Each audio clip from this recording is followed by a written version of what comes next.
What I learned over time is, first of all, you can't fix everything all at once. And that's our inclination, right? Like the fire's over here, we're going to try to smack it down. The fire's over here, we're going to try to smack it down. Really what you should focus on is what's causing the clients the most pain.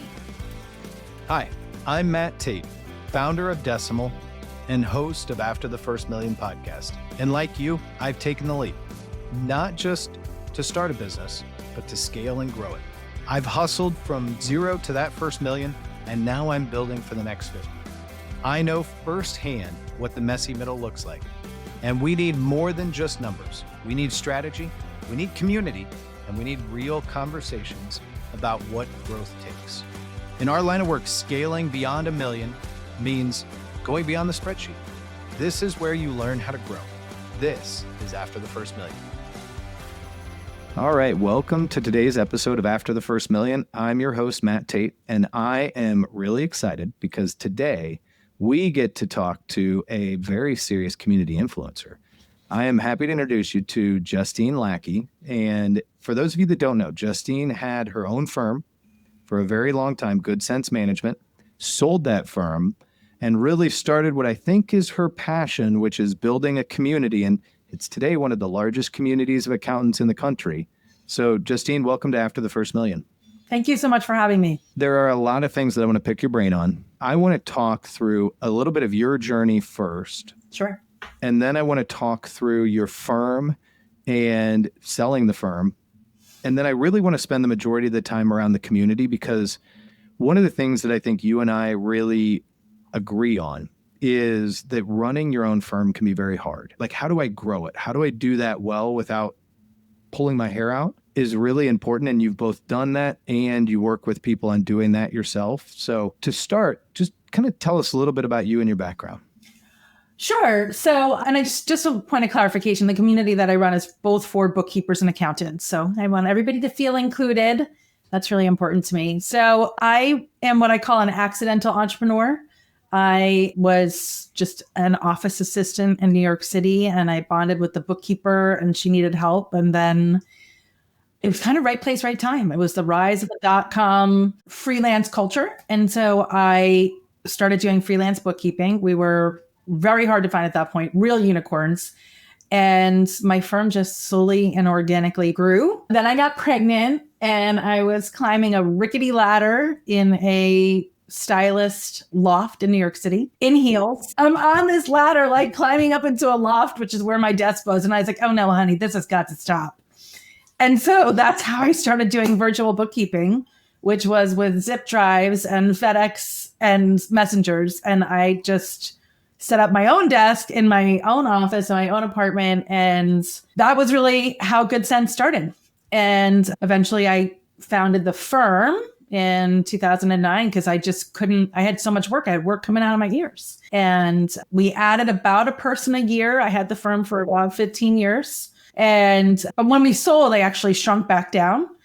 There's something, a principle I call the right size firm. I just started to get an itch. I was inching towards my 50th birthday and I was doing a lot of educating anyway. So in 2022, I launched the beta of the Incubator program, which it's kind of a hybrid. It's a course, but it's also a community. So there's two components to it. So I have something called the 4S framework. It's sales, skills, systems, and service. You have to have all four of those things. I don't care what sort of business you're running.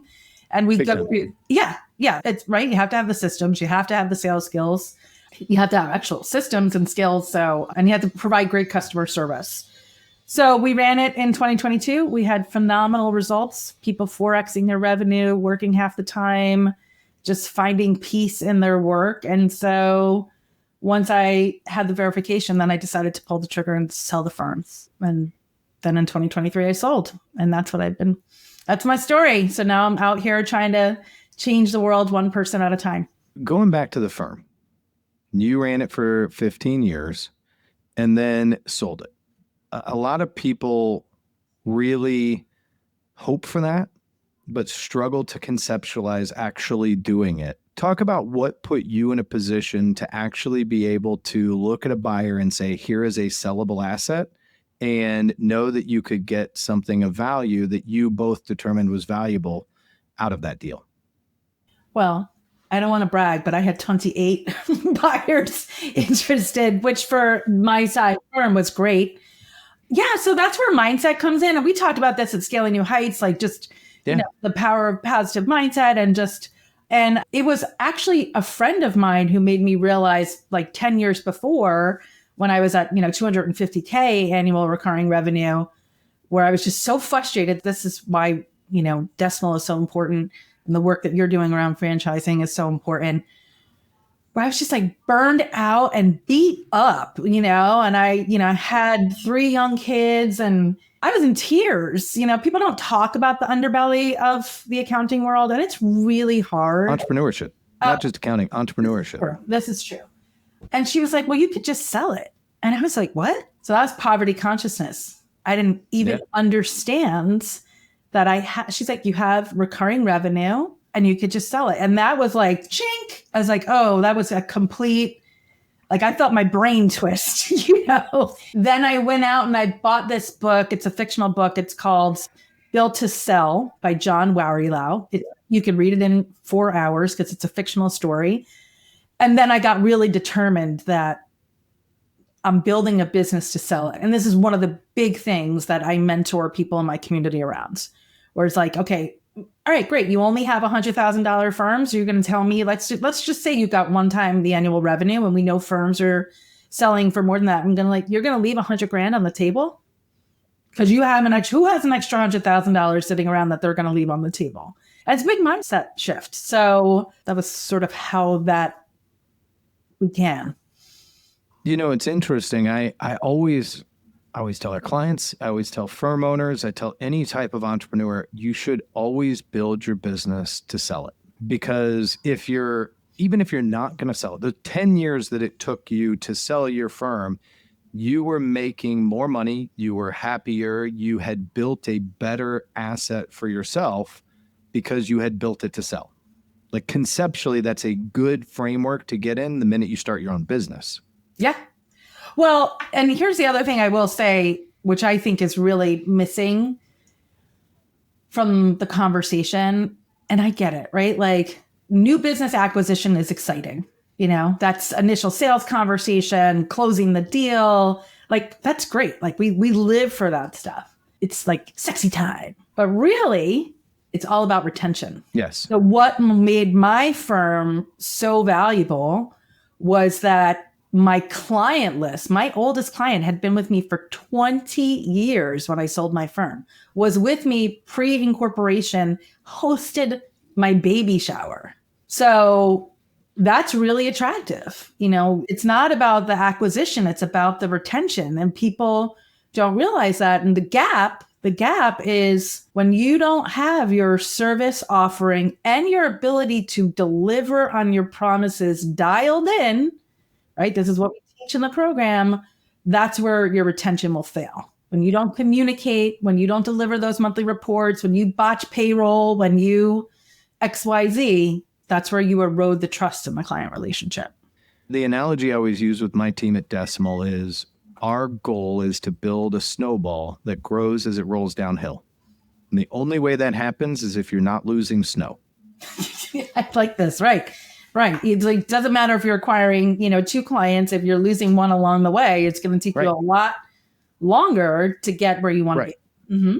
Yeah. Now, one of the things that, and I'd be interested as you talk with your community and your 4S system, I think is very, very telling and good for this, is where I see a lot of accountants and a lot of firm owners struggle is on focusing on the right things and making sure that they're working on the right things. And their team is too. At Decimal, we have a rule that U.S. accounting staff isn't allowed to actually do accounting work. We tell them the age of doing is done. Their job is to make sure the work is great quality and to focus on the relationship and advising to help people succeed. And if you're able to do those 3 things really, really well, that's how you retain clients. And then we work down a layer deeper on here's exactly how to do each. But as you work and as you've seen in your own firm as well as your community, how do you work with people, or how did you figure out how to do the most valuable things and to get out of doing the things that were less valuable? Because that's what I find, particularly in bigger firms, is their staff becomes so occupied by doing, they then don't have the ability to focus on the relationship. They're overwhelmed in one area and they can't focus on the real value add, which is relational. So first, let me just say, it took me a really long time to learn how to focus on the bigger picture. I didn't come from corporate. I had this like little part-time gig as an office assistant when I was 21. I went right from 21. I didn't get a college degree until years after I started my business. So I didn't have these frameworks. I had no filtering mechanism. So it was a real struggle for me. What I learned over time is, first of all, you can't fix everything all at once. And that's our inclination, right? Like the fire's over here, we're going to try to smack it down. The fire's over here, we're going to try to smack it down. Really what you should focus on is what's causing the clients the most pain. Because if you can solve that problem, then you solve them one at a time. So for example, if you're not nailing your onboarding process, and it should be warm, it should be elegant, it should, like my whole jam always, because I worked with very high profile fashion art people, was always, we're the Ritz-Carlton of bookkeeping.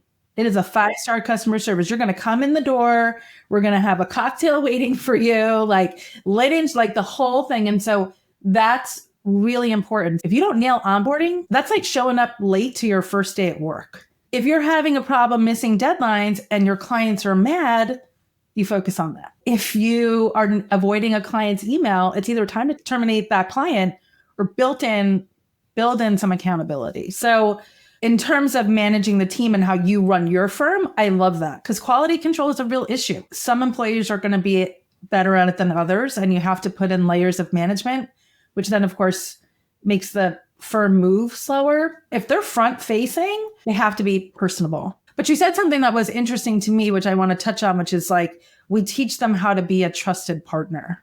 And with all the conversation around CAS and client advisory services, the language is such that even, I think we're getting there, but I think there seems to be some disagreement even within our industry what CAS means. I don't think that the general Main Street entrepreneur yet knows what CAS is, but no clue. Like you're like, oh, I provide client advisory services. They're like, huh? Like, I think we can change it, but we're going to need a larger push. We need to all get on that marketing bandwagon. But the way that I language it to my students is you're a co-CEO. You're helping them make decisions. They're coming to you and they're saying, we're a PR agency and we have all these expenses and we have to rebuild them back to the clients and we're losing revenue. And well, then you go out and you find the apps and you come and you say, like, this is the solution. This is how we're going to solve this problem. I actually just had this conversation with my VP of Finance, Nicole. She's amazing. She started with us, I think, about 3 or 4 years ago, and she's worked her way up from accounting manager to running the accounting team to now she's leadership team. I tell her, I said, your job is to work your way into being that kind of consigliere. You're my advisor. Consigliere. Yeah. I need you to advise me. I need you to be that person. I'm going to make the ultimate decision, but I need you to lead. And we had a really good example pop up this week. And I even used it with our internal team in their team meeting earlier today. And I said, okay, she came to me and she goes, we have this new expense. Do you want to pay it? I don't think we should pay it right now. I think we should argue on the expense. That's a very accountant answer. And I said, great. What is the effect of doing both? So I said, look, if we don't pay this expense, no big deal. We figure it out. We pay it next month. If we do pay it, we're going through something right now where it will actually increase some value for us with this group that's looking at it. And it will create an additional leverage point, which I think could help us down the road. And she goes, I hadn't even thought of that. And I was like, look, every expense is a pebble you throw into a pond. Go see where the ripples are. And what I want you to think about is, where should I be looking? What do you recommend? An expense is not an expense. An expense is a strategic lever. And what I want you to do is help me understand what happens if I push or pull it. And our team thinks about things in very much the doing of work. You and I have talked about this, talked about it earlier today. We are exiting the age of doing work in accounting. And whether it is globalized workforce doing the work, whether it is AI doing the work, whatever is there today, more is coming. And so you have to figure out, how do you be that advisor? And where I struggle is so many people in our industry are focused on helping businesses survive and not thinking about what pushes them forward to succeed. And that, I think, is a mindset switch. I was very lucky. I came into this like, I'm incapable of doing accounting work, and they don't let me sell because apparently I sell bad deals. But it meant that I was able to help work with our team on focusing on the right things, because my entire job is that. And now I have a COO whose entire job is that, and a co-founder whose job is built on building technology for that. So we've built a company in a very different way, but the premise of how we do it should be applied downstream to everybody. Yeah, because you've been successful at doing it. It's so funny because you're not supposed to have favorite children and you're not supposed to have favorite clients, but I definitely had favorite clients. And one of them, she used to call me her consigliere because I was her trusted confidant, right? So I think what you're saying, this comes back to the co-CEO component where, I have this deal on the table and helping somebody really get a 360-degree view. One of my first mentors said to me, we can't see our own blind spots. So this was a blind spot when you're talking this through with your COO or CFO about, tell me about A and B. VP of Finance. But then you presented like option C, and that was a blind spot for her, right? But now you have three things on the table and you can start to look. But I read recently that if an executive team makes a decision, let's say they make decision A, and they wait for at least a day, and they come back and they evaluate A, B, and C again, even if they make the same choice, the likelihood that that choice will succeed increases. So just by taking the beat and actually thinking through that choice. It's good decision-making processes. It is. Yeah. This gets to be a challenge as a leader because I think by default, one of my personal values, it was also a value at Good Sense, is constant evolution, right? Like I want to be better tomorrow than I am today, but that's my personal value. So we're thinking like, okay, we're going to constantly evolve. We're going to respond to the market. We know that we have global workforce coupled with AI now. So this means our work changes. And we're excited about that because we're like, this is new and it's cool. And we can, the world of possibilities, not everybody's like that. Not everybody wants to constantly evolve.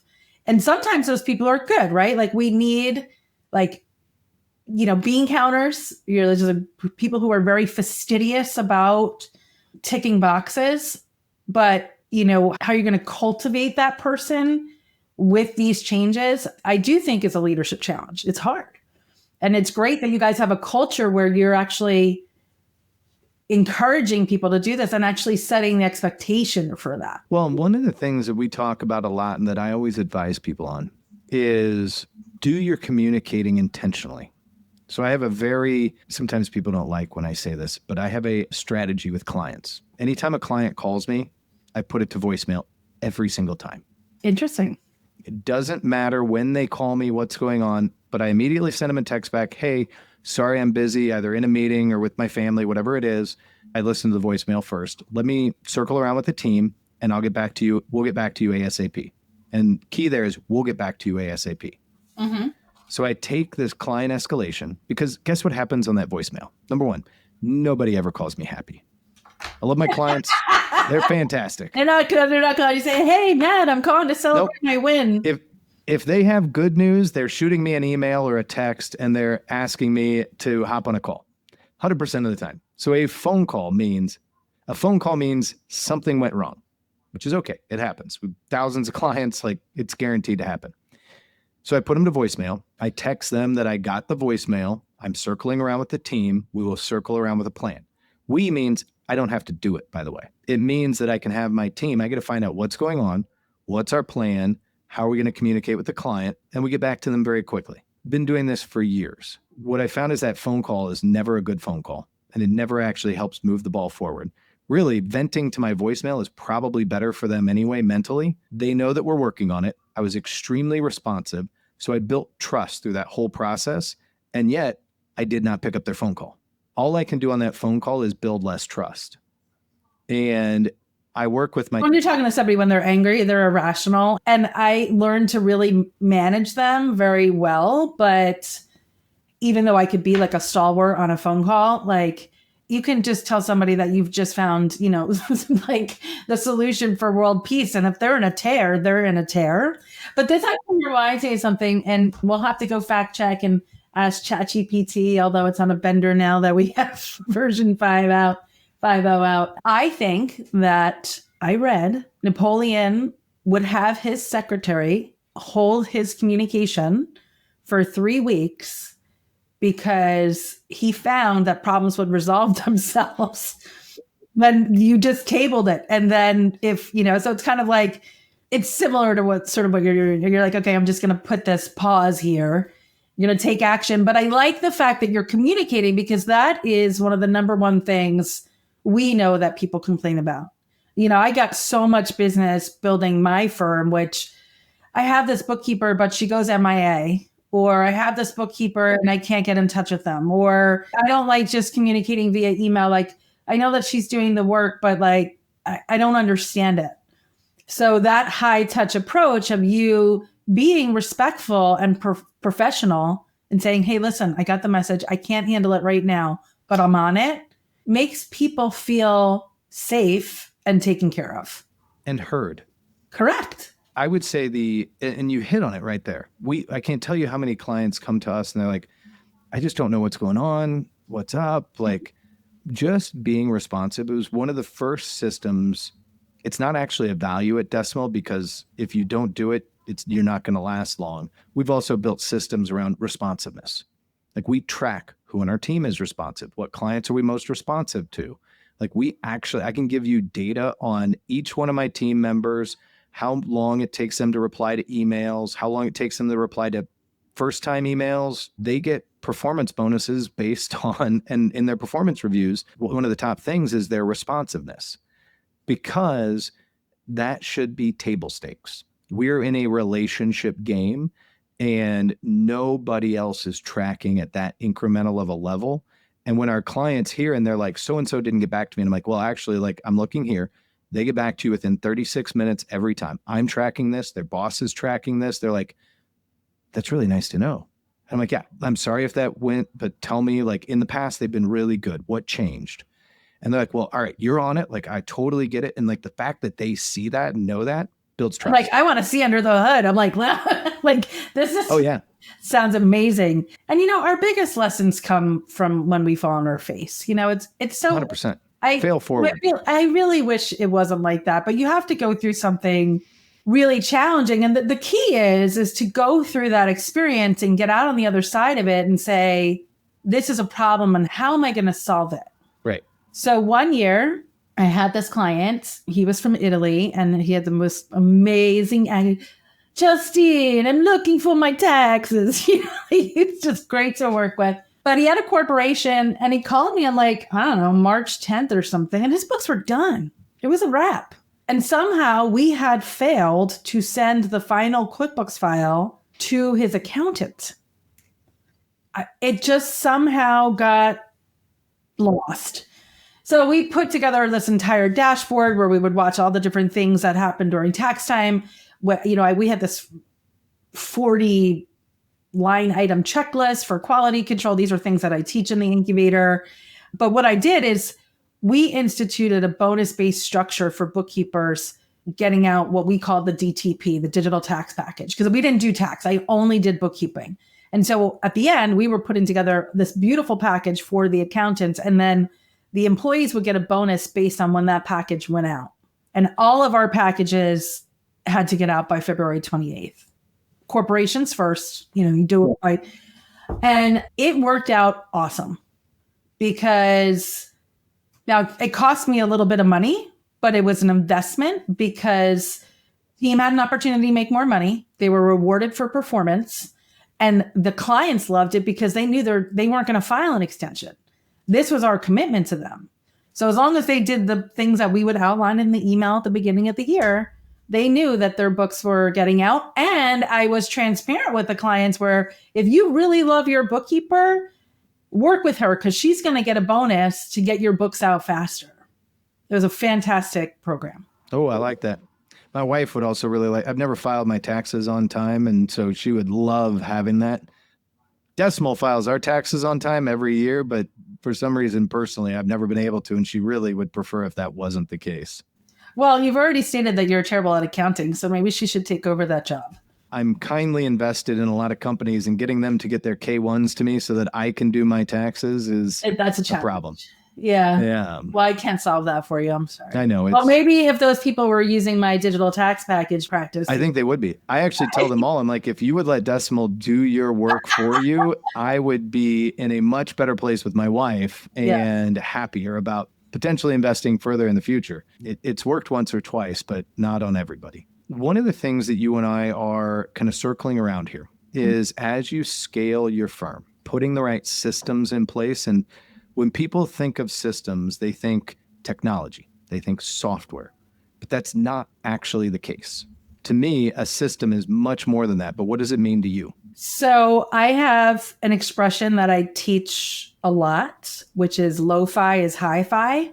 So the fastest way I can create a repeatable process that is error-free is what a system is to me. Now, sometimes that's going to be a big platform, right? Depending on the size of your firm.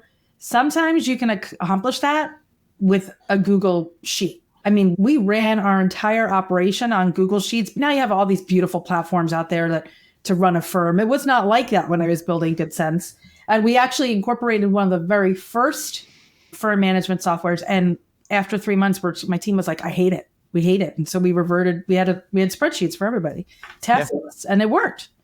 So, and I think a lot of times we think that, we're going to implement this system, implementing systems take time, like platforms, there's a learning curve, there's finance, there's time lost servicing clients or getting new business. And I think a lot of them fall short because of feature overkill. And then, then you have to start all over again. So, but yeah, I'm really big on keeping things as simple as possible. And that comes from my design background. Like there's the, form and function. And so in 1950s modern design, it was how much can you strip away and still have the object function?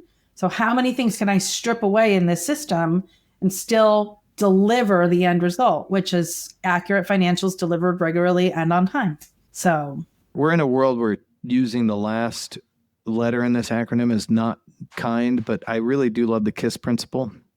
And I think it doesn't matter what tools you put in place. I talked to a firm a couple of months ago, and they were 3 years into a workflow management system implementation. And they asked me, they said, we use Keeper internally. And they said, how long did it take you to roll out Keeper? And I said, 90 days. And they said, really? How did you roll it out in 90 days? And I said, well, we spent 90 days building a plan. We spent 90 days testing it. And then we spent 90 days rolling it out. And I said, that is exactly how it went. So by the time it hit our team, it was done. And they knew it. We also don't give them choices. It's kind of like my kids. I think it's cute. They have opinions. Yeah. With your size team, you have I know I met your partner, Jacob. A lot of the people that I work with are either solopreneurs or their max size is really 10 people. So they don't have an IT person to lean on. It's just them, right? So they might have a COO or client services director. So that implementation piece of whether it's Keeper or Financial Sense or Client Hub becomes a barrier to sale, right? It's a real friction point. They're just completely paralyzed and overwhelmed, and they're willing to still have the problem stay set front and center versus working through the solution, right? It's easier to just kind of keep going. And there's a concept in implementations where it's, I'm okay with the problem I know rather than the solution I don't understand. Correct. So one of the ways that I guide my students through that overwhelm and that paralysis is the small chunks, right? So just don't make the mistake I did, which is where we, I think that first implementation, we probably had 50 or 60 clients and we spent months setting it up. And then we figured out that everybody hated it. Do a taste, try Keeper out with 3 clients. And then add another one, and then add another one, right? It's like health or anything else. You have to make these small changes. But, You can't grow your firm, retain your clients, and keep your sanity unless you have systems. It's just not possible. Oh, 100%.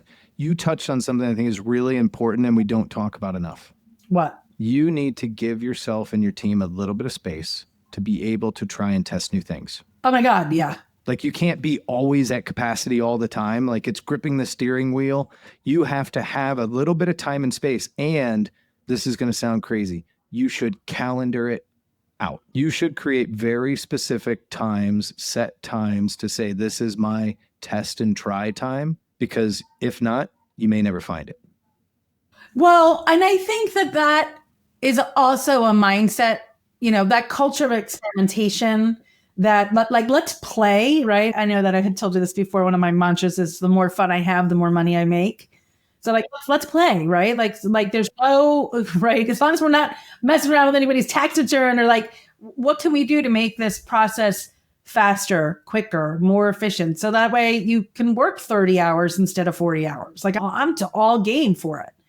So going back to that mindset piece, I came from like a hyper traditional blue collar family, Irish, Italian Catholics from North Jersey, like full soprano, like, the last scene of The Sopranos was filmed in the restaurant I used to go to with my grandmother at my high school, actually. But just, real hard workers, and I'm proud of all of them. So long lines of civil service.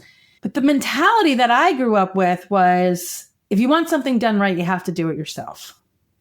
If you want something done right, you have to do it yourself. And God, that's such dumb advice. I never want to be the smartest person in the room. I want to be around people who are innovative and thinking. And actually, there's a lot more people who can do things a hell of a lot better than I can. So that was a learning curve for me, where then when I started to invite my team in to support, help, and really help the company grow, when I laid down my arms and decided I didn't need to be a martyr and I didn't need to do all this on my own, and I was actually going to accept help and I was going to invite people to help me, that really changed my life. I think that's a big challenge and change that most people, those of us that have been entrepreneurs for long enough, we all go through it at some point. You break, like you fry out. It's a guarantee. Like you will at some point burn yourself out. I've been there, done that. I now build an entire career around not burning out again and making sure that my team doesn't. And quite frankly, we actually I had a conversation with one of our employees this week, and I said, look, right now your workload, you're burning out, but I'll accept 40% of responsibility for that. Here's why you're 60% of it. And we talked, and she struggles with delegation. She struggles with trust. And I said, look, you've got to relax and you've got to figure it out. And I said, and guess what? It's my job to trust them and it's your job to do it. And I said, if you struggle and they keep putting out things that aren't worth your trust, you tell us, we'll change it. It's not your job to do everything perfectly. It's your job to trust them. And this is a team. And I think that's a big thing. I want to transition the conversation a little bit. I want to end on your passion today, community, which I think is such an amazing passion. I also think it's something that is becoming a growing force in our industry. People are looking for a community. One of the things that I've found as a struggle with communities is, and I think you help solve this with your courses as well, you have a lot of good intentions followed by poor execution. In communities in general? In communities in general. And the people that join communities, they do it with the good intentions of improving themselves, but then they lack the follow through of ever doing it. Right. It's one of the reasons why we really jumped on franchising, was because we were like, look, let's get all the people with skill sets and good intentions, and let's just go change it for them so they don't have to. Talk about how you've kind of seen really good, successful people in your community bridge the gap between good intentions and execution. Good intentions and execution. The first thing I want to say is one of the ways that I sort of cultivate these relationships, we're talking about like testing out software, is I run challenges throughout the year to invite people to sort of get a taste of what I do and how I help people. I have one running in September. It's called the Modern Firm Challenge. And we learn real stuff, right? Everybody goes to webinars and they don't get what they came for. And it's like this long sales pitch. No, we actually like work on the month-end workflows, the client onboarding experiencing, how to price packages or your services. It's a guided experience. So people can find that at justinelackey.com/register. If I'm not running a challenge that month, you'll get to a waitlist page. And trust me, I run them a lot. But what you're talking about is pattern interruption.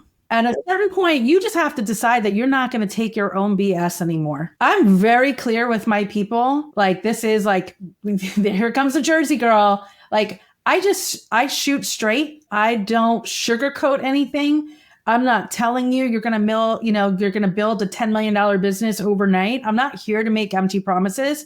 I'm here to give you the support and education you need and the structure to do it. So how we actually materially do that is when people come through the program, there's over 20 master classes. We have 2 Q&A sessions per month. But here's the kicker is we actually have 2 CEO hours on Tuesdays and Fridays. Sometimes those change, but those are co-working sessions where the entire community comes together and we actually say what we're going to work on for the next hour. And you can't work on client work. So here we provide a container, a structure for people to do those needle moving activities that they always promise themselves they're going to do.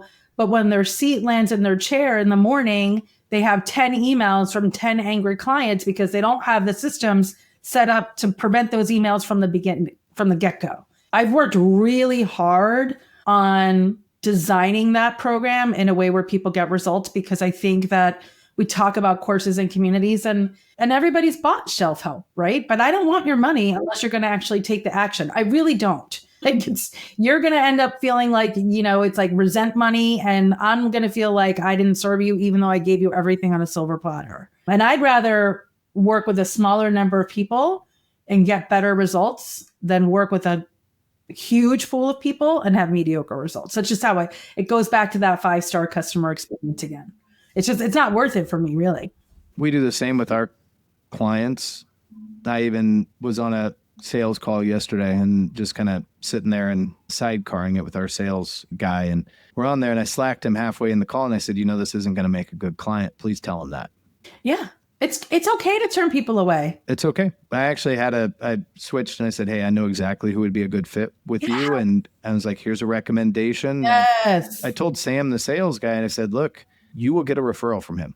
At some point, you will get a referral from the person that you just told no.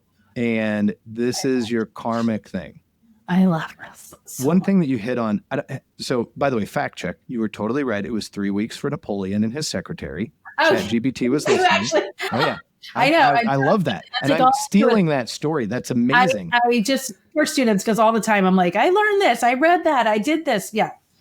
One of the things I talk a lot with our leadership team on, and I'm interested, have you ever heard of the Eisenhower Matrix? Yes, it's the cube, the 4. Yep. What's urgent, what's not urgent, what's important, what's not important. And I talk with our leadership team about it. We actually talk with our accounting team because we're in the business where not a whole lot is actually urgent. You messed up their books, guess what? Changing it today versus tomorrow doesn't make a difference. You can still go back and change it. Now, you mess up payroll, that is both important and urgent. So figure out what fits into what matrix. And for those people listening, just Google it. It's all over the internet. It's a great way to start to conceptualize taking action. Because so often, and you kind of talk about this with people we've talked about it with space, we've talked about it with building plans, people that run businesses, accounting firms, any type of company, you get caught firefighting. Problem happens, go fix it. Problem happens, go fix it. Problem happens, go fix it. It's the wrong thing to do. Problem happens, take a deep breath, decide, is it urgent? Is it important? By the way, if it is urgent, but not important, delegate it. Delegate it. That client call that I get, that voicemail, it is important, but it's not urgent. So delegate it. So these are the things you really got to hit on. So we talked way earlier about a filtering mechanism. You were asking me how, what do you pay attention to? And it's like the thing that's causing you the most pain. It's the Eisenhower Matrix. It's a filtering mechanism. It helps you actually put things in containers and then actually make a choice. And we actually do have to think about these things from a strategic perspective. But I would add to that toolbox, which is something that I learned from my mentor, or one of my mentors, Michael Hyatt, which is the AR, which is the after action review.